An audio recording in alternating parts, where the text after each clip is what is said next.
Hi mga kauni, for today's vlog nga guys, tuturuan ko kayo kung paano maglo-long screenshot.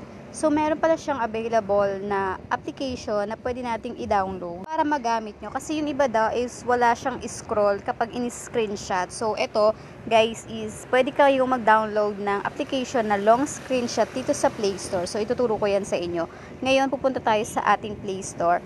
At isi-search lang natin dyan yung long screenshot. So, actually maraming lalabas dyan. So, yan sa ilalim, i-search nyo na lang, long screenshot. So, maraming lalabas. So, pili na lang kayo. Pero yung aking gagamitin guys ay ito. Yung automatic scroll. Kasi, yan yung mag-i-screenshot ng mahaba. So, kapag na-download natin yan, mababa lang naman to at kayang-kaya to ng inyong mga cellphone at marami na rin yata at dito nag-download. Pero kasi alam ko meron talagang automatic na scroll kapag nag-screenshot ka dito sa Android man or sa iPhone.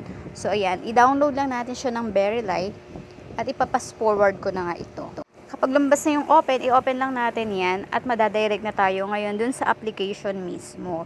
So yan guys, marami nga pala tong marami siyang technique kung paano mo siya gagamitin. So yan, i-tap lang natin yan para madirect tayo mismo dito sa app. At may mga i-open lang tayo para mag-run siya sa ating cellphone. Ayan guys, kayo na lang magbasa. Yung automatic scroll is i-on natin siya. So paano ba natin yan i-on? I-tap mo yung on dyan and then pupunta tayo dito sa allowed. So kailangan nyo lang i-open yan para mag-run yung ating application na gagamitin. So, basta i-open nyo lang yan pag nakita nyo.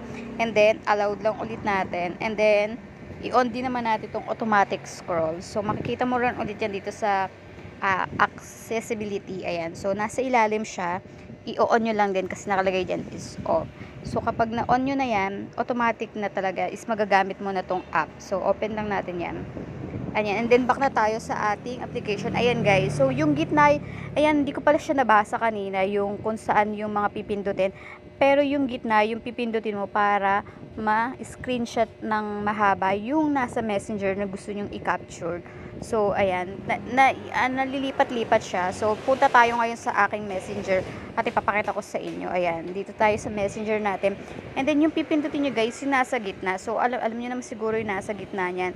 At kapag nasa gitna na yung napindot nyo, ayan, mag-i-scroll siya pataas kung saan yung gusto mong i-screenshot na conversation nyo. So, nasa sayo na yan kung gusto mo yung as in, buong conversation nyo.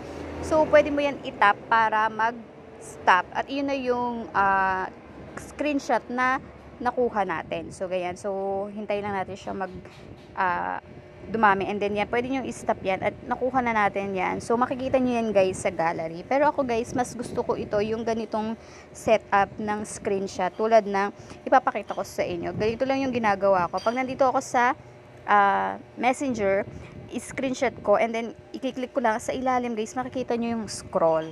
So, hindi nila kailangan mag-download kasi meron talaga yan, alam ko.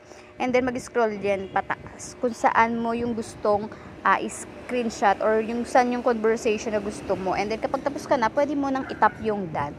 So, mas madali ito guys kasi yung mag-download ka ng application. Pero kasi itong application, para to sa mga wala daw scroll sa ilalim kapag nag-screenshot ka. So, sabi kasi nung iba, wala daw silang ganun. So, hindi ko alam kung hindi lang nila napansin sa ilalim. Pero, ito talaga is pwede yung application yung ida-download nyo. Pero, kung meron naman kayong screenshot, tapos sa ilalim nun is may scroll, yun yung ipipindutin nyo para mag-scroll at makapture lahat yung conversation na gusto mong i-capture. So, ganyan lang. Tapos, kapag tapos ka na, click mo lang yun done. Ganun lang kasimple guys. So, sa akin mas okay to, mas madali to kasi tapos magsisave yan sa inyong gallery. Ayan guys, yung conversation. Kasi yung sa kabila, yung application, parang video siya. So, parang hindi pa rin siya captured para sa akin. So, ganun lang guys. Kung ako sa inyo guys, itry nyo na. Thank you po sa lahat ng nanonood at sumusuporta sa akin. And, wag nyo po kalimutan mag-like, subscribe, at mag-comment na rin po kayo. Yun lang. Thank you for watching, guys.